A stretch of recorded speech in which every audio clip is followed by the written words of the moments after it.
गज की दूरी, मास्क है जरूरी। इस रिंगटोन को एक बार फिर से अपने मोबाइल में सेट कर लीजिए, क्योंकि कोरोना फिर लौट रहा है। कोरोना की दुर्घटना से बचना है तो सावधानी बेहद जरूरी है। चीन, जापान और उत्तरी अमेरिका के कई देशों में कोरोना ओमिक्रॉन के नए वेरिएंट के साथ तेजी से बढ़ रहा है।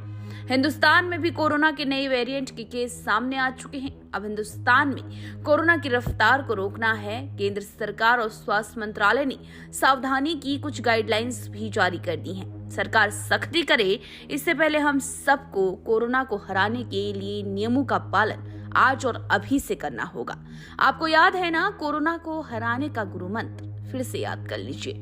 2 गज की दूरी, मास्क है जरूरी, बार बार हाथ धोना भी जरूरी, भीड़ भाड़ से बचना है तो सैनिटाइजेशन का इस्तेमाल भी जरूरी। झज्जर जिला स्वास्थ्य विभाग के सीएमओ डॉक्टर ब्रह्मदीप की बात आप भी सुन लीजिए। मैं अपील भी करना चाहूंगा कि हम ये ना सोचें कि और देशों के अंदर कोविड हुआ है, हमें नहीं हो सकता, हमें भी हो सकता है। इसीलिए हमें इन असूलों का पालन करना चाहिए और सामाजिक दूरी बना के रखनी चाहिए। जहां संभव हो ऐसे स्थान पे जा रहे हैं तो मास्क का प्रयोग करें, और जब बाहर से आते हैं तो आने के बाद में कपड़े बदलना, नहा लेना और समय समय पर हाथ धो लेना, ये बचाव के लिए कारगर तरीके हैं। हमारी जो टीम है उनको अलर्ट किया गया है। बाकी सैंपलिंग हमने बढ़ाई है पहले के मुकाबले में, कि सैंपल्स ज्यादा लिए जाए। सभी पीएचसी सीएचसी के अंदर लगातार सैंपल्स के लिए बोला गया है। अपने इक्विपमेंट जो कोविड के अंदर इस्तेमाल होने चाहिए उन्हें बोला गया है कि उन्हें रेगुलरली उनका ड्राई रन करके रखें। ऑक्सीजन कंसंट्रेटर हो या पीएसए प्लांट हो, उनको समय समय पर चेक करते रहें, ये भी उनको सूचना दे दी गई है। प्रधानमंत्री नरेंद्र मोदी ने सदन में मास्क लगाकर संदेश भी साफ दे दिया। हरियाणा सरकार भी केंद्र सरकार के दिशा निर्देश पर कोरोना को रोकने के लिए तैयार है। स्वास्थ्य मंत्री अनिल विज ने बताया कि प्रदेश में ऑक्सीजन की कोई कमी नहीं है, दवाइयों की भी पर्याप्त मात्रा में स्टॉक है। कोरोना की पिछली लहर में आई ऑक्सीजन की कमी से सबके लेकर हरियाणा सरकार ने 50 बेड से ऊपर भी सभी हॉस्पिटल में ऑक्सीजन प्लांट लगाना अनिवार्य कर दिया था। हर जिले में सैंपलिंग के लिए लैब बना दी थी। स्वास्थ्य मंत्री ने भी लोगों से मास्क लगाने की अपील की है। पूरी तरह से तैयारी है हमारी, और पिछले जो लहर आई है उनसे अनुभव लेते हुए सबसे ज़्यादा दिक्कत तो टेस्टिंग की थी।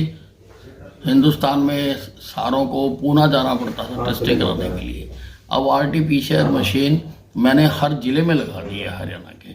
शुरू के केसेस हमने भी पूना भेजे थे, लेकिन अब वो पूरी तरह से हम उसके लिए तैयार हैं। हमारे पास वेंटिलेटर्स भी सफिशिएंट मात्रा में है। ऑक्सीजन की बहुत बड़ी दिक्कत आई थी, तो अब हमने हर 50 बेड से अबव का जो अस्पताल है उसमें पीएसए प्लांट्स हमने लगा दिए हैं। ऑक्सीजन की भी कोई कमी नहीं है। मेडिसिन्स भी हमने पर्याप्त मात्रा में हमारे पास स्टॉक्स है। सभी तरह से हम तैयार। इससे बचने के लिए जो उपाय बताए गए हैं, मास्क लगाना, सैनिटाइज करना, वो सबको लिए आवश्यक है और वो स्वयं से लोगों को पालन करना चाहिए। देश के बड़े हॉस्पिटल्स ने मास्क और दूरी को लेकर गाइडलाइन लागू कर दी है। जल्द ही मेट्रो और दूसरी भीड़भाड़ वाली जगहों पर भी मास्क अनिवार्य रूप से लागू हो सकता है। जब पूरा विश्व कोरोना की आहट को भांप चुका है तो भारत सरकार भी सतर्क है। कांग्रेस और राहुल गांधी की भी भारत जोड़ो यात्रा के लिए जो एडवाइजरी जारी की गई थी, वो भी कोरोना संक्रमण से बचाव का उपाय भर ही था। लेकिन राजनीतिक चश्मे से दिखने वालों ने स्वास्थ्य मंत्रालय की सलाह को भी राजनीतिक रंग दे दिया। लेकिन लोगों के स्वास्थ्य से खिलवाड़ राजनीति के चक्कर में कतई नहीं होनी चाहिए।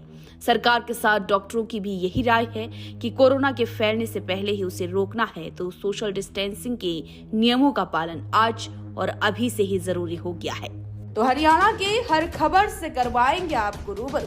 आप जुड़े रहे हमारे साथ। अगर आप ये खबर फेसबुक पर देख रहे हैं तो पेज को लाइक और फॉलो करें। अगर आप यूट्यूब पर देख रहे हैं तो लाइक, शेयर और सब्सक्राइब करें। Praveen the journalist.